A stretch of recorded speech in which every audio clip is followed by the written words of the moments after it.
The next day, the loud fuck woke up Roland. Riquez didn't wake up because he had his earplugs in. Meanwhile, at the beach, there are 3 Pokemon who are lying unconscious. Then, one of the 3 Pokemon woke up. He realized where he is. Oh, I'm back here again, the green Pokemon thought. He realized that the 2 Pokemon were still unconscious. He woke the 2 Pokemon. Where are we?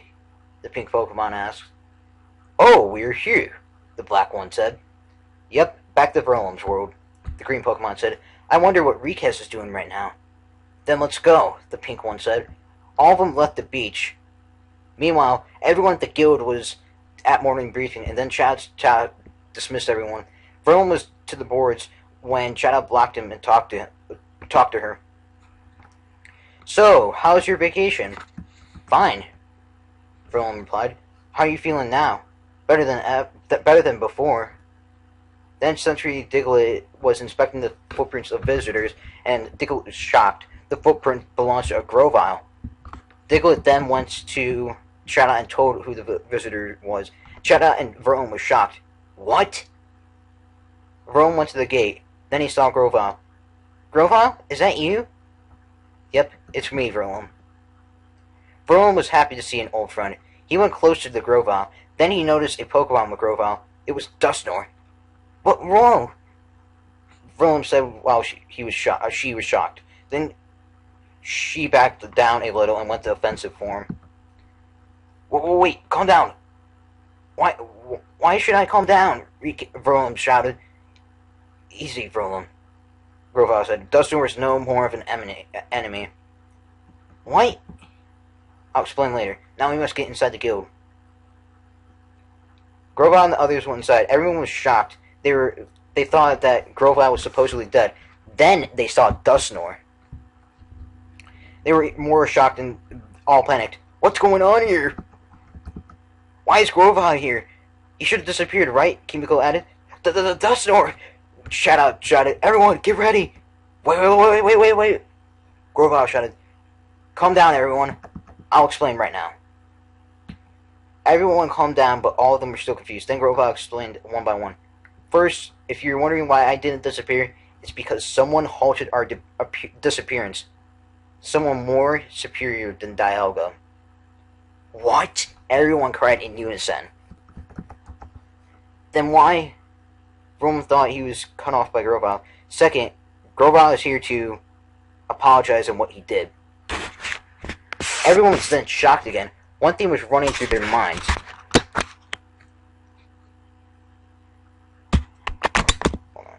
Everything was then on their minds. It was for Dusknoir apologizing.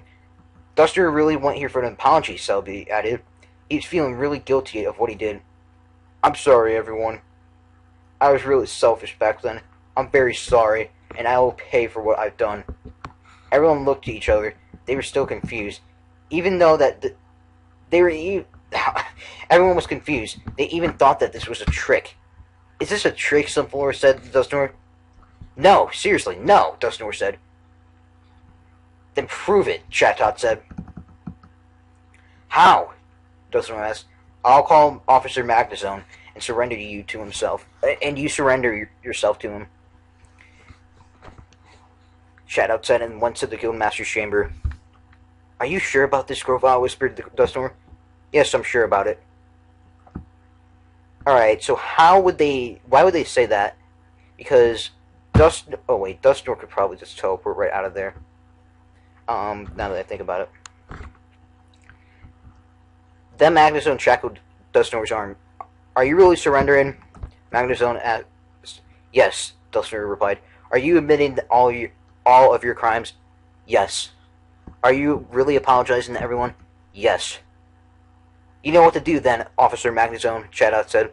Yes. Dusknoir sighed. Then Magnezone unshackled him. Everyone was shocked. What? You're free to go. Why? Well, you see that you admitted all your crimes and you begged forgiveness. If a criminal Pokemon do that, he or she is free to go. So wait, I could kill someone and get... Okay, no. If someone killed someone in the Pokemon world and then they admitted it... No, wait. Let's just say I can...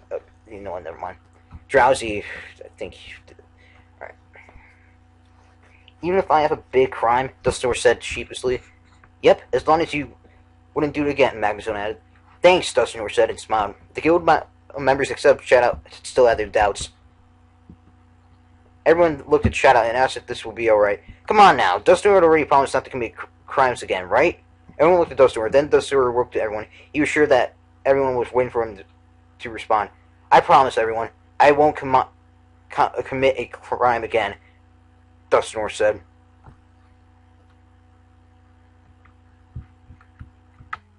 See, everyone, he promised not to commit a crime again. But as Officer Magnezone said, if you commit another crime, we will not hesitate to hunt you down. Everyone calmed down, but they still had their doubts. Grovyle went near Verlum. Nice seeing you again, Verlum. Same here, Grovyle. So, where is he? Who's he? Verlum said with a confusing look. You know, silly, Rikez. Oh. Everyone looked at Verlum. They heard what Grovyle said. Dusknoir and Toby were confused. The same thing was running on their minds. Why did everyone look to Verlum after Grovyle mentioned about Rikez? Grovyle was shocked what just happened after Verlum had just ran to her room crying. He didn't understand why Verlum was acting this way. The guild members sighed as they just saw. Wigglytuff was even more worried. Meanwhile, Rikez just woke up from his bed, and he saw Verlum, who was crying. Verlum went to his bed and he cried while his face was facing the bed. Rikez was curious. He already knew that yesterday she felt a lot better. He went to the hall. There he saw all the guild members. He looked around. Then he was surprised. He didn't believe his eyes. He saw Grovyle. And what's more, he even saw Celebi and Dusknoir. He closed his eyes and shook his head. Again he opened his eyes. He wasn't hallucinating. What is happening? Rikez said as he was shocked. Then Grovyle and Chatot asked Chatot what happened to Verlum. Chatot sighs and inhales deeply, then exhales. Well, you see, Verlum has acted like that since...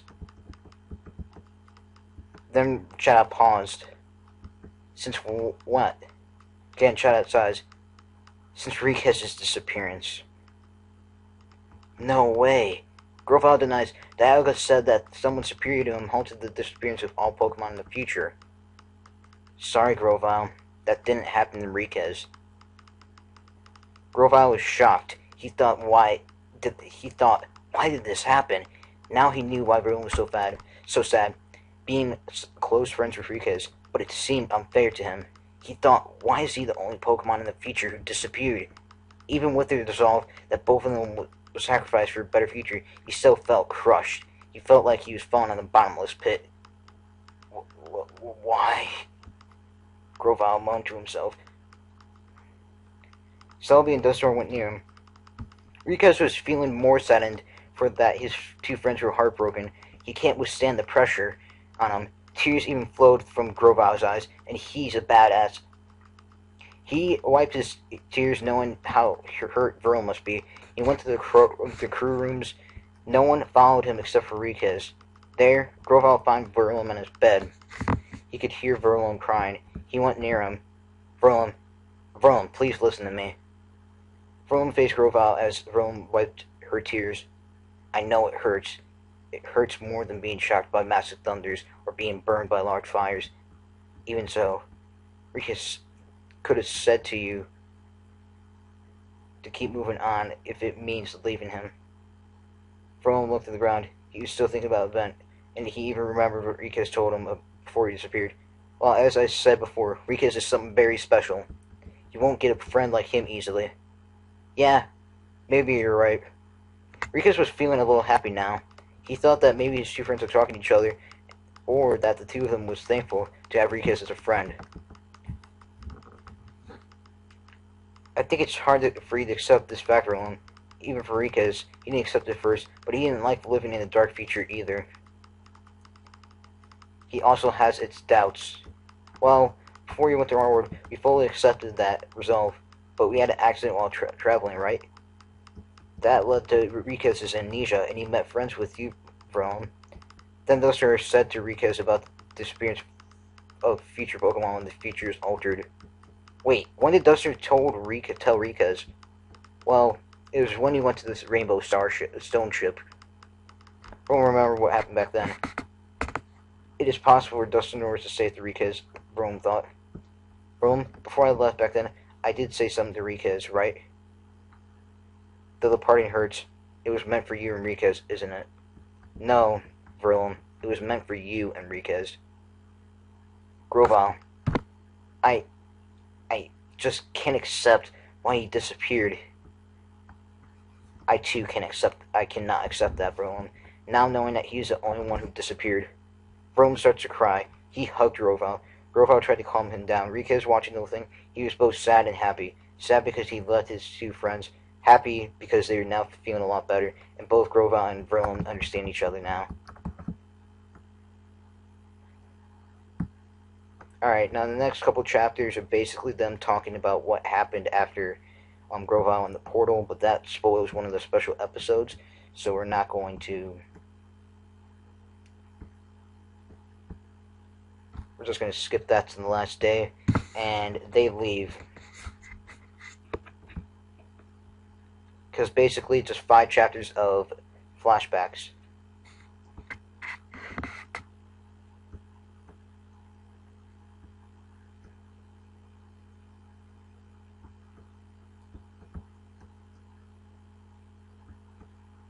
Meanwhile, everyone said their goodbyes to Groval, Selby, and of course Dustin.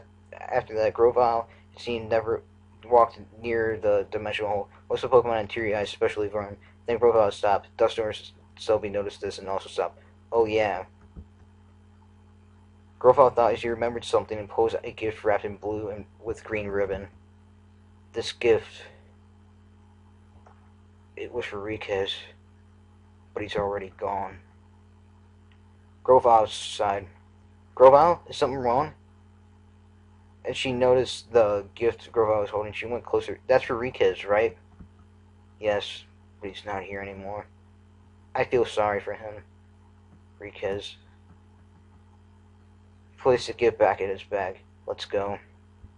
They went near the dimensional hole, then Groval stopped. Goodbye, everyone. 3 of them jumped in the dimensional hole. After that, the dimensional hole slowly slinked until it was all gone. Then, Riquez woke up before Verlum did.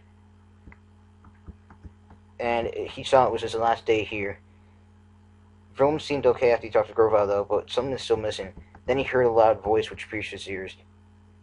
Loudred.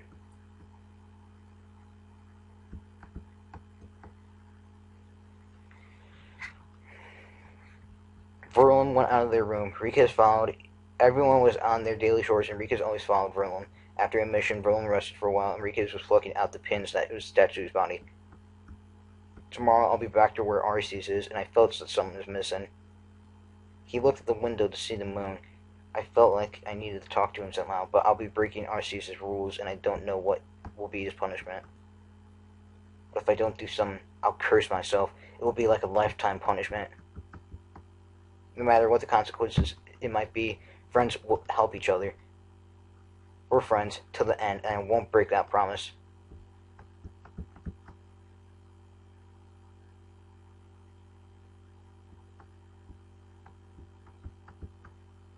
And he tries telepathy, but it doesn't work.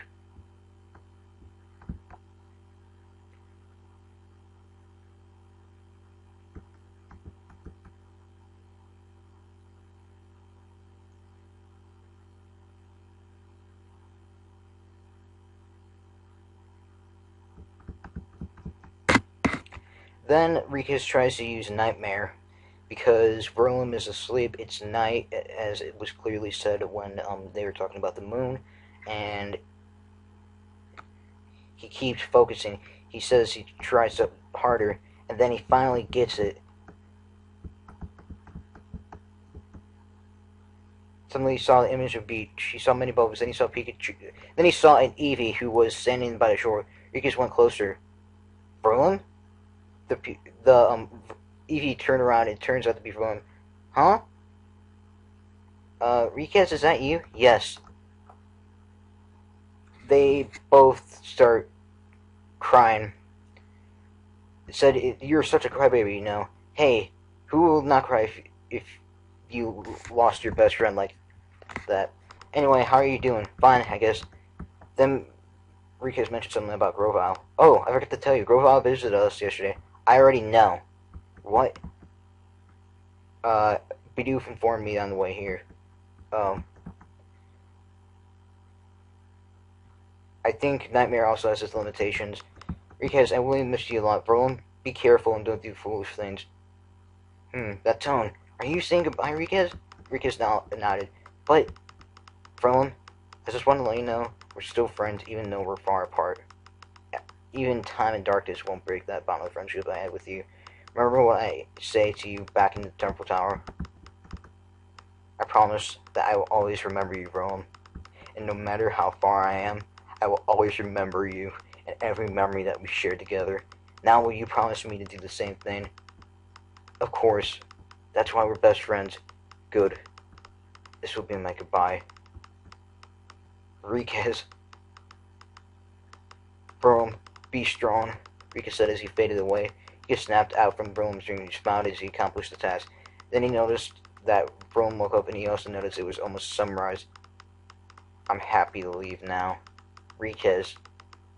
I promise that everything you said and taught me, I'll remember those and take them by heart. I'll also keep the promise. Berlin, take care.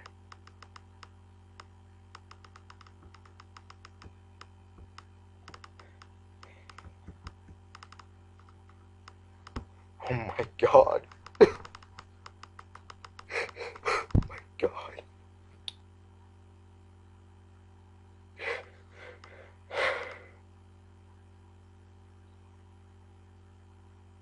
Rikaz was standing on the same circle that he was on before he left. Then he saw Arceus wearing a face that looked like neither happy nor sad. Rikaz gulped a bit. Arceus, you broke the rules, right? Arceus said while tapping his foot. Rikaz gulped and nodded. Arceus sighed. Actually, you almost broke the rules. Rikaz gave Arceus a what do you mean look. Luckily, your friend there thought it was just a dream. But that will not escape you from the fact you tried to break the rule. For that, I will give you a punishment. You're giving us a punishment in fucking heaven? Okay, now I probably just insulted God for that. I'm sorry, God. Keep looking up.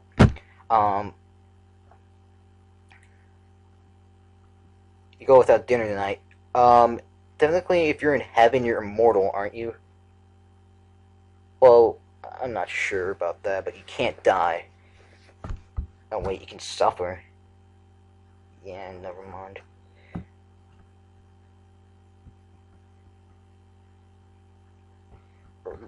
While doing that, he remembered the last time he had this kind of punishment, which was a memory he shared with Rome, which was caused by Team Skull, those faggots. Meanwhile, back at Treasure Town, Rome was looking at the job bulletin when three figures went behind him. And it was Team Skull saying that they really felt bad for Rome about Rikaz disappearing.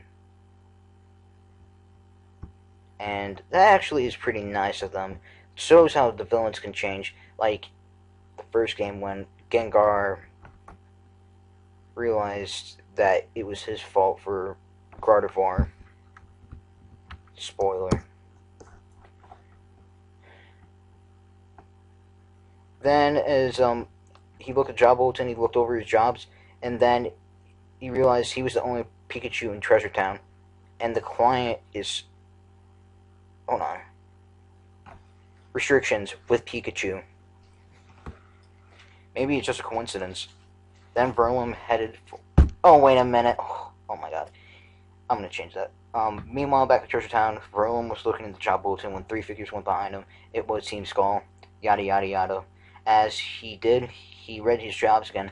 Harry Pardos ran away with my Petra Scarf. Please get it back for me. Client, Squirtle. Objective, retrieve stolen item. And the place is Brine Cave B10F. And restrictions is with Eevee. After reading it, Verlin took the job. Then she realized that she was the only Eevee in Treasure Town. Maybe it's just a coincidence. Then she realized that it wasn't. She headed for Brine Cave, entered the dungeon with caution. Thanks to Grovile and to his dream, he had the courage to clear the dungeon thoroughly. He wasted no time in reaching the beat in the dungeon. When he reached the destination, he saw Rampardos, who was holding a pink scarf. Are you the one who stole it from Squirtle? So what if I did? I'm here to get the item you stole. Alone, huh? You can't even put a scratch on me. Oh yeah? How about we test that hypothesis of yours? Oh please, from the looks of it, you're just a wimp.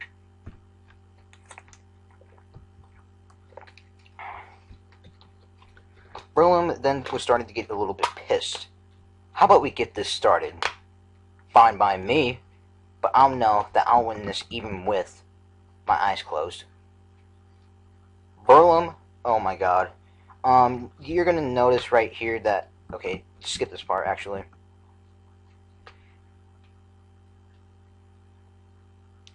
She tried using a electric type move, which didn't work on, and then she says, "What? Don't you know?" Rampardo said, "I'm a rock type." That's right, electric types won't work. Then he remembered that she can use Iron Tail. Iron Tail. Thanks, Rikaz. He remembered how he learned Iron Tail. Hey, Verlum, Rikaz said, you know that you're weak against... You're weak against fighting types, right? Yes, and? You must learn an attack that's super effective against fighting types, such as a flying type move. But you're a you're a fighting type too. What if I accidentally hurt you? Well, then just make the best of it. Here. Rikaz handed Verlum a disc. A TM? Yes, it's TM-23. It lets you learn Iron Tail. Thanks, Verlum said, excited to use a TM. Verlum charged forward, then his tail was glowing. He jumped and turned around. His tail was contacted for Rampardos. Rampardos was taken back by the hit. So the wimp knows Iron Tail. How about this then? Zen Headbutt. And... oh my god.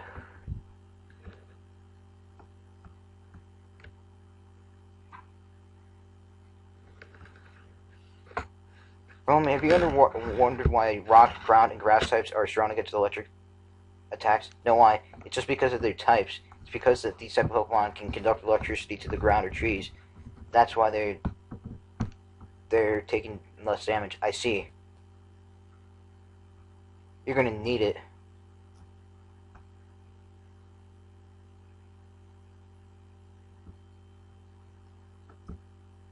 She managed to get the item, and then we find out that it's actually a Mew.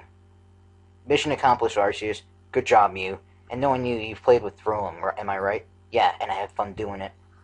Anyway, thanks for doing the favor, Arceus said. You're welcome, Mew. And I'm going home anyway.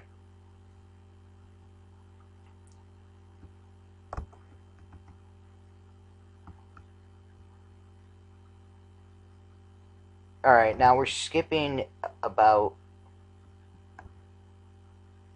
hold on. Wait a minute.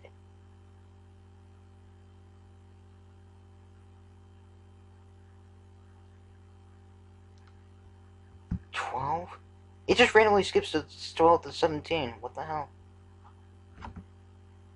Oh yeah, probably because it was just a bunch of crap. Anyway, Roderick and Rikaz fought in a battle. Rikaz was victorious, and then as a week passed, Rikaz and Roderick recovered from their injuries since the last battle.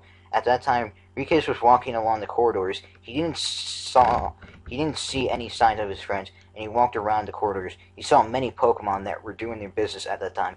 Then he went outside for some air. He walked outside and headed somewhere in the forest, which was nearby. He continued to go deeper in the forest.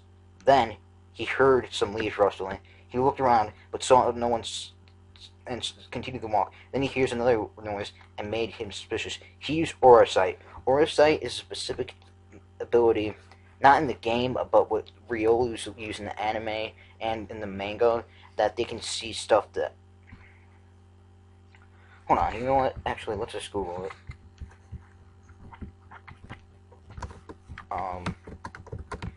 Riolu Bruh.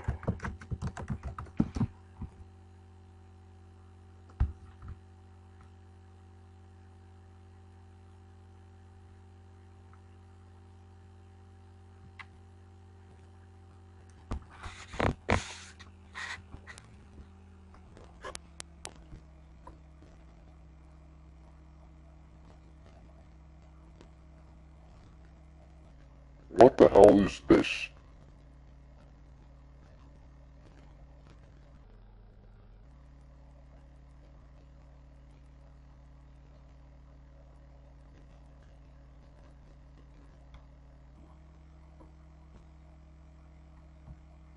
Okay,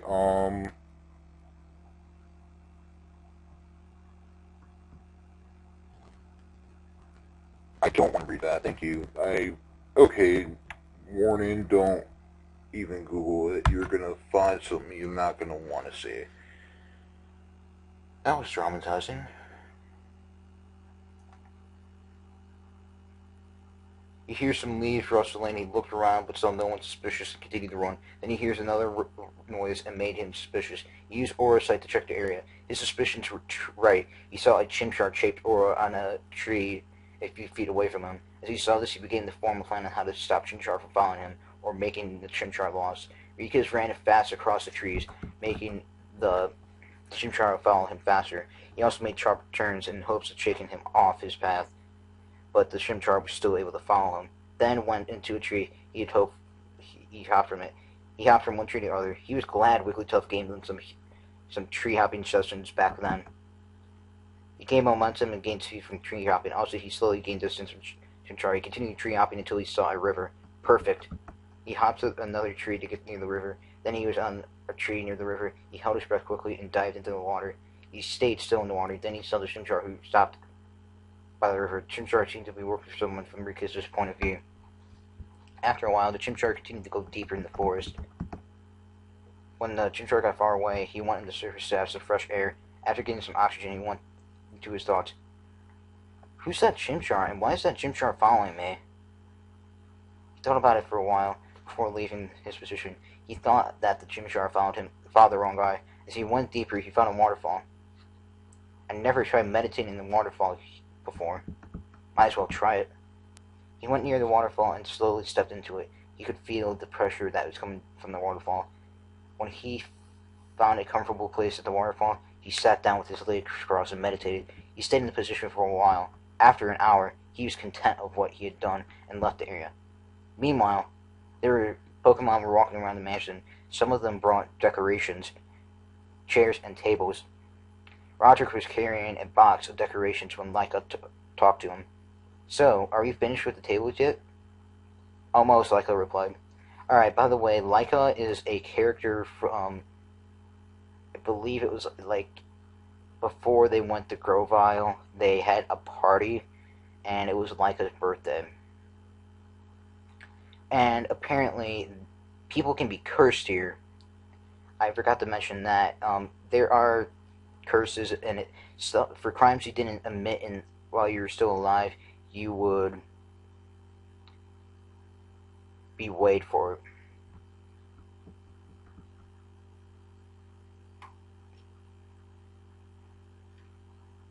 Good, I'll arrange the course. I'm sure Rikas will like this the way I did. Hope so, Roger. It was a special day for him anyway. Two smiled at each other and went back to what they must do. Back at Rikas, he was wandering around the forest cleared when he heard a faint noise. He looked around but saw no one. He turned his aura sight on and saw a figure right in front of him with his fist ready. Rikas dodged it and tried to see what it was, but the thing moved quickly and aimed for another attack. Rikas dodged by rolling the side and charged with the force bomb at the figure. He smiled, but when he stopped, it was quickly replaced by a shocked face, and he felt nothing in his palm. Suddenly, he felt a stinging pain in his stomach. Then it was followed by his fist straight to the face. He was then thrown away and bumped into a tree. He opened his eyes to only found that no one. He cursed himself. Where is he now? Rikas thought. I should keep track of him. Rikas closed his eyes to try to concentrate. Oh no, you won't. Rikas heard the cold voice. He was then greeted by pain near his torso. He lost concentration when he cursed himself. He quickly moved to another position. He tried to concentrate on his aura sight again, but he was again greeted by the pain in the back. He could taste the metallic flavor of blood in his mouth. What should I do? I can't see the thing using my aura sight, and I didn't want to lose mine. Maybe Rika thought, gotta try. Meanwhile, Roderick and the others were happy as they finished everything that they were doing a long while ago. We're done, Roderick said, wiping his sweat. We should keep Rikis away from this area now. Then what's the plan? Jasmine said. Roderick stopped for a while to think. Steve and I will go find him, while all of the rest should guard this area. You should go position yourselves 25 meters away from this area, and you must guard all directions. Yes, sir, all of them said with a salute, which made Roderick confused. And Jenny giggled. Meanwhile, Rika is prepared to use his Shadow Claw. Then he hit the ground with the attack several times. As the attack kept going on, dust clouds are slowly forming around the area. The dust clouds slowly spread into the area and covers the clearing where he was now. He stopped the attack, and he saw the figure thanks to the dust. He charged forward while avoiding the dust to get in his eye, and he grabbed a hold on his arm. When he finished preparing his Shadow Claw, he suddenly lost grip of the thing, and his figure also disappeared. He looked around to find the figure. Then he felt a sharp pain in his neck. He felt that he was slowly losing his consciousness. No, I can't. Losing consciousness. He then fell to the ground with a loud thud. The figure laughed wickedly and tried to grab Rikis' body. Just then, the figure heard some noise by the trees. You're lucky that someone is coming, but we will meet again someday. Then the figure disappeared. After a while, Steve came into the clearing looking for Rikis. He went down the tree and walked around the clearing. He then saw a blue figure that was lying on the ground. He went near the figure. Then he was shocked when he saw it was Rikis with some bruises. He didn't even hesitate on carrying Rikis in his back, and he jumped from tree to go to the mansion. Jasmine was guarding the east side of the palace, which was near the mansion and the forest. She was sitting below the tree, which gave her some shade. She was watching at the clouds when suddenly a figure went past above. She caught a glimpse of the figure. It was Steve, which was running. What surprised her most was what was on the back, which was Rikis, which have been gravely injured. What the? Jasmine said, Steve, wait! But then Steve was already far away, and he was near the mansion.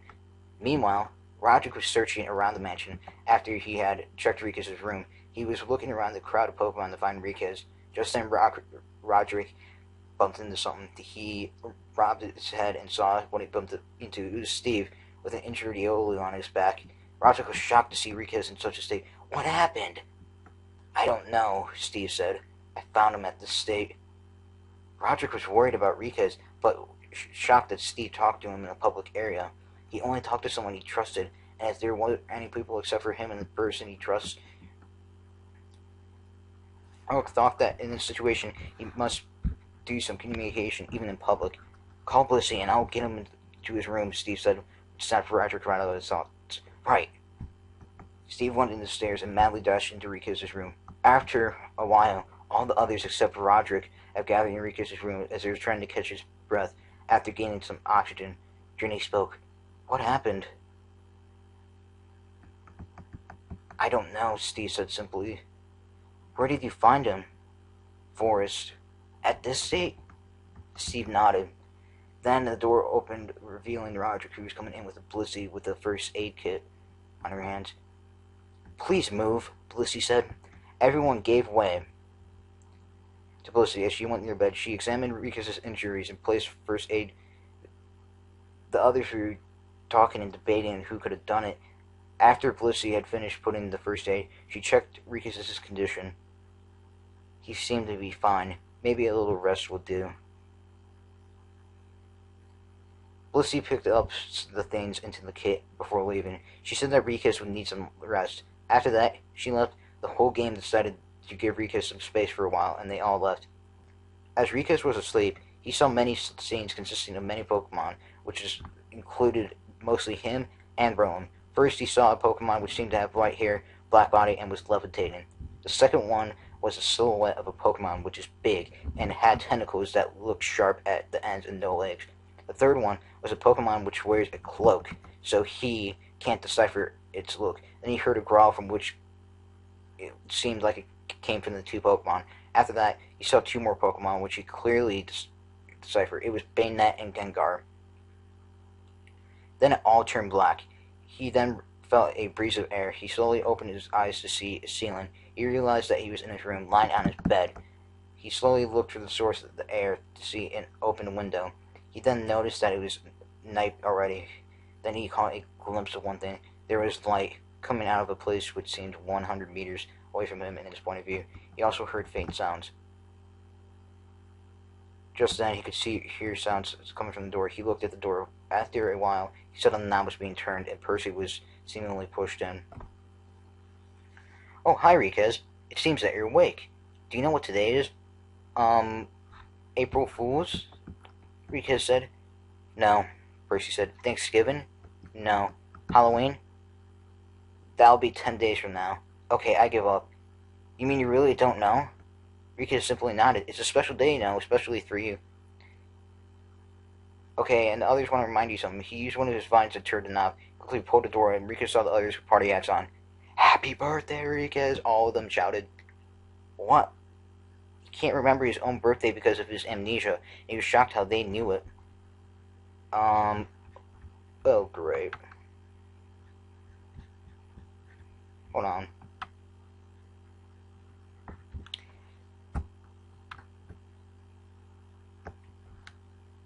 All of them came in. Roderick was, "Oh my god, really?" "Okay, now you decide to respond." Alright. Just then he could hear sounds coming from the door. He looked at the door. "Oh, hi, Riquez. It seems you're awake. Do you know what today is?" April Fool's?" "No." "Thanksgiving?" "No." "Halloween?" That'll be 10 days from now." "Okay, I give up." "You mean you really don't know?" Riquez simply nodded. "It's a special day, you know, especially for you. Okay, me and the others want to remind you something."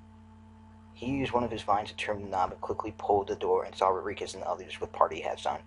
"Happy birthday, Riquez!" "What?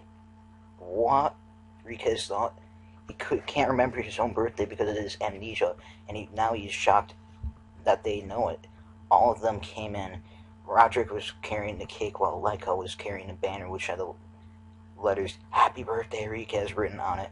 He tried to sit up from his position, but he failed as he felt a sudden pain. "Whoa, take it easy. You still have injuries, you know." Then he remembered what happened to him earlier. He slowly tried to sit up and succeeded. After that, he slowly put on his feet on the edge of the bed. He saw that he was covered in bandages. Roderick came closer and closely presented him the cake. Riquez looked at the design, the icing covered it and made it delicious. He closed his eyes and made a wish. After that, he blew the lights on the candle, and everyone was happy. Roderick placed the candle on a nearby table as Jasmine went near it and started slicing it. In the meantime, Roderick asked Riquez on what happened to him early. "I was attacked by someone, but I don't know who because I can't see him without using my aura vision." "Maybe some type of ghost type," Percy said, "or maybe the Pokemon used vanished here." Riquez wasn't sure, so he shrugged. "Don't worry about it. We still have one party to take care of." Jasmine went near Riquez and gave him a slice of cake. "Thank you," Riquez said as he held it to the plate. Just then something hit him. He saw Blissey was washing the dishes happily.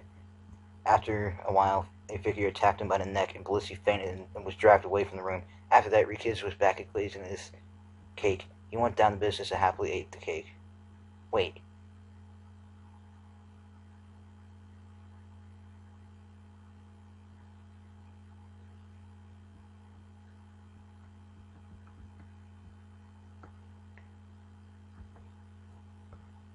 Alright, I'm gonna end it there. Just checking the audio again. Alright, thanks. Alright, this is another time skip. This is from chapter 23. The last other chapters were basically just, Verlem training. A week has passed since Rika's birthday, and Jasmine was in front of the Rika's room. She knocked 3 times and waited for a response.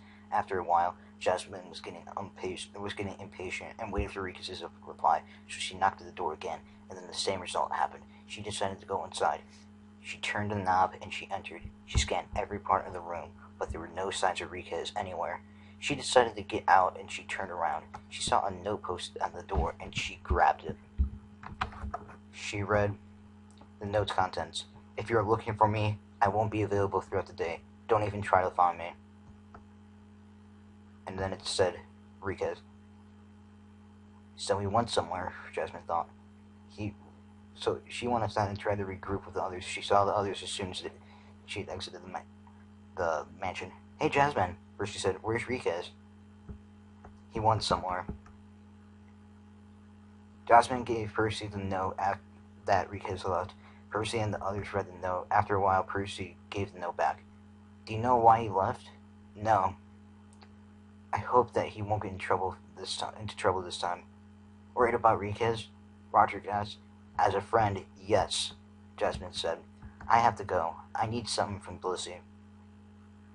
Where did you two meet? Percy asked. And why are you holding hands together?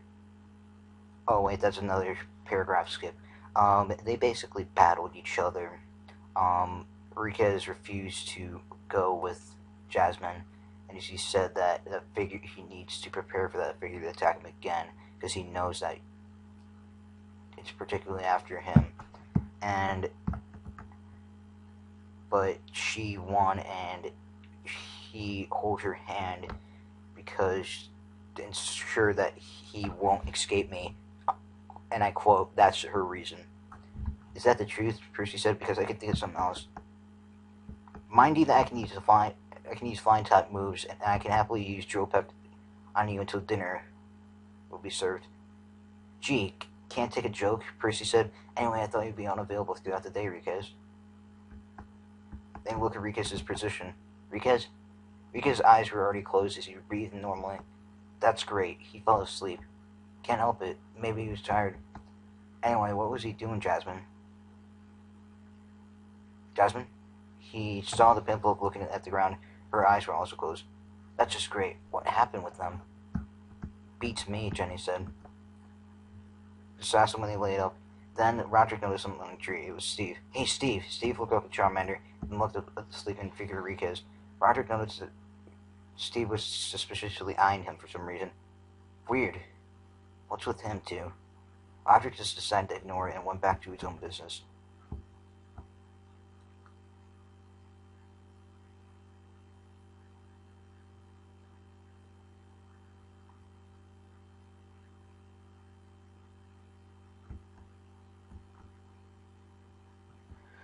Riquez woke up and rubbed his eyes. Light shined through the windows and he looked in. Wait a minute, what? He was outside, wasn't he? Oh, chapter 23 and chapter... Wait a minute. No, that's... chapter 24... Okay, hold on.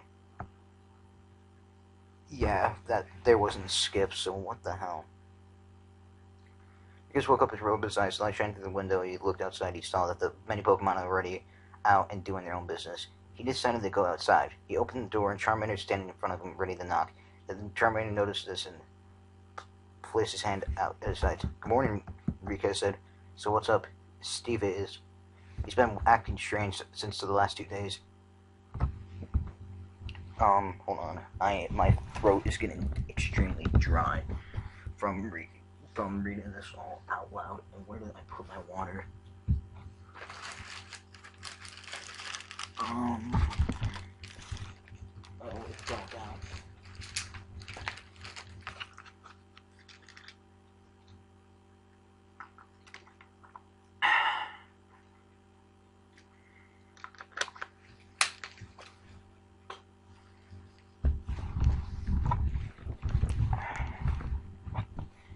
Good morning, Riquez. So what's up? Steve is. Do you know what reason that causes his actions? One thing is for sure, that reason is not socially involved because I know Steve. He doesn't open up completely, even to us, his friends. Jasmine smiled as Evie went away and went back to cooking. Oh, wait. This is another skip. Where's Steve, like I asked? Just then, Steve came into the scene and sat, completing the circle. Everyone started eating. Riquez gulped the orange berry juice before he spoke. Guys, I have a question, he said. What is it? If you were given a chance, would you want to continue your lives? Everyone was silent until someone spoke. Well, I would. I miss my parents, my relatives, my old friends, but then I'd also miss all you guys. That the same goes for me. Well, I really miss all of them, but if I do that, I will miss you all. You're right, Jenny said. I would feel the same. Me too, Lyko said. By the way, why ask such a question? Just wondering.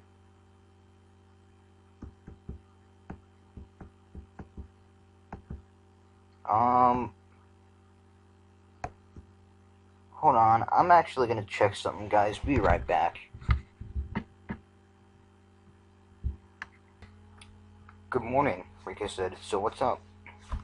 Steve is, Roderick said. He's been acting strange since the last 2 days. Do you know what's the reason for causing his actions? One thing is for sure, Roderick said. That reason is not socially involved because I know Steve. He doesn't open up completely, even to us, his friends. Then there's a time skip right here. They go to a lake, and then they start eating. They wonder where Steve is. Just then, Steve came into view and sat, completing the circle. Everyone started eating. Rikas gulped down the orangeberry juice before he spoke. Guys, I have a question. What is it? Roderick asked. If you'd be given a chance, would you continue your lives? Everyone went silent until someone spoke. Well, I would miss my parents, my relatives, my old friends, but I would also miss you all. You're right, I would feel the same. Me too, like I said. By the way, why ask such a question? Just wondering, Rikas said. Well, what if you asked the same question, Rikas? I don't know. I mean, I do miss all the Pokemon I know back there. I will miss this place if I leave it, so it's a hard decision.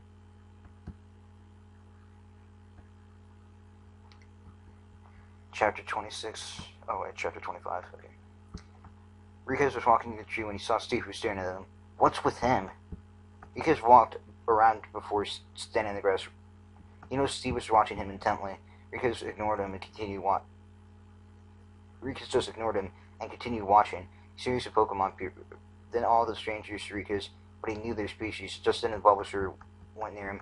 What are you doing? Just watching others pass by. I'm a bit bored. Care if I join? I told everyone that we'll be here waiting for him so we can do this. Go ahead. Percy sat near Rikas and both of them watched Pokemon pass by. Even though they got a game out of it to guess what Pokemon would appear next, although it was a slight chance to guess one out of the many Pokemon, they still had the game since they were bored, and then Charmander came by. My guess is right, Rikas said, smiling. Okay, you won. At least they're here. So, what's up? We're fine. What's with the scarf? Well, just then, Rikas felt something that hit him in the neck. He lost consciousness after that.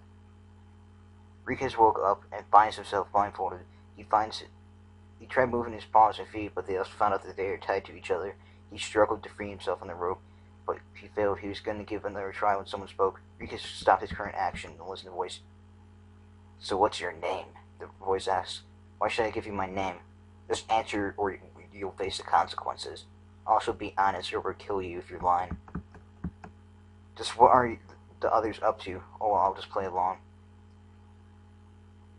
So, your name? Rikas said. Do you have a surname? No.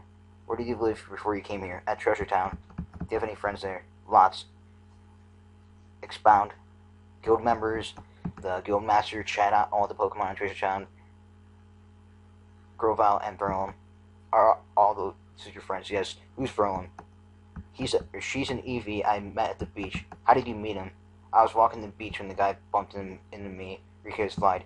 So what are you known for? Verlin and I are part of our exploration team. Exploration team, you say? You sure you aren't lying? I'm sure. What was your achievement as an exploration team? Not much. Rikas lied again. So how did you die? We were chasing after an outlaw when we suddenly got ambushed. We were outnumbered 10-1. I got fatally injured from one of the Pokemon's attack. So did your partner survive? Yes, a matter of fact, he used an escape order that I gave him and both of us escaped, but I didn't make it before Hell came to us. Are you sure you don't making the story up? I'm not making it up. Are you sure? Yes. Give me the knife.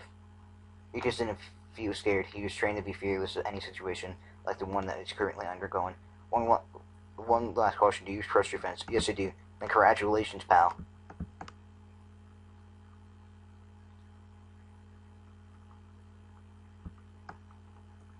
So I wanted to know you better. We kept our identities secret so we can know you better in a different way.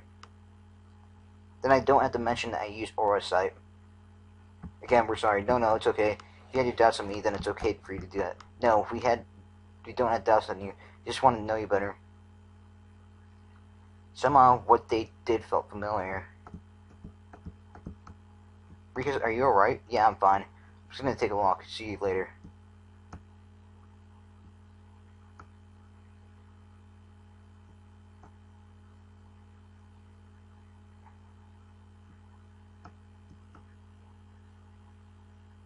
Then Steve starts stalking Rikus, and he used all his skills to move fast along the forest. You could see that someone was following him, very familiar one. He sped up, trying to shake him off, but it seems that the tree gecko kept keeping up with him.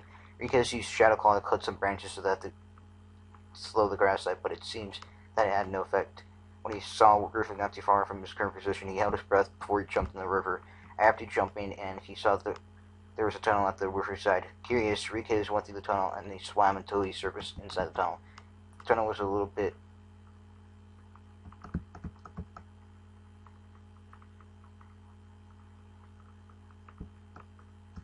time skip, great.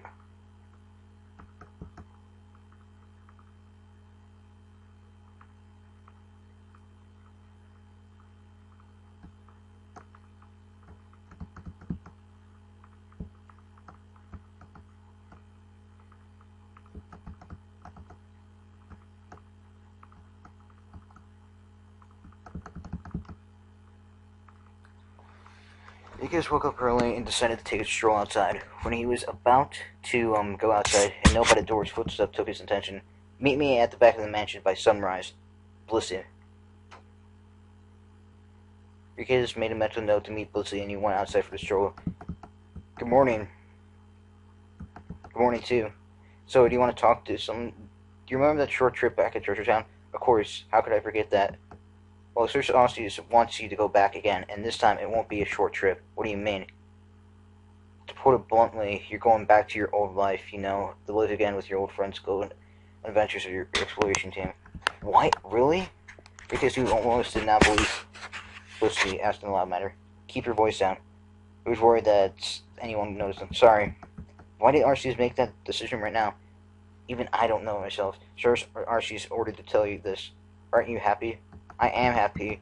I do remember that I vanished from Rome's word because we stopped the destruction in time of Temple Tower and time itself. When I had a short stay there, Grovile, who was my partner in the future, along with Dustnor and Selby, were alive. I can remember that Dustnor said that someone more superior than Dialga stopped their disappearance. Now that I think about it, Grovile might have been talking about Arceus. I don't know exactly, but if that was true, then that might be the reason he wants to send you back there for good. There was still a moment of silence before Rika spoke the silence. Still, I'm glad he can go back. I can go back for good. Something does bother me back then. What is it? Oh, God.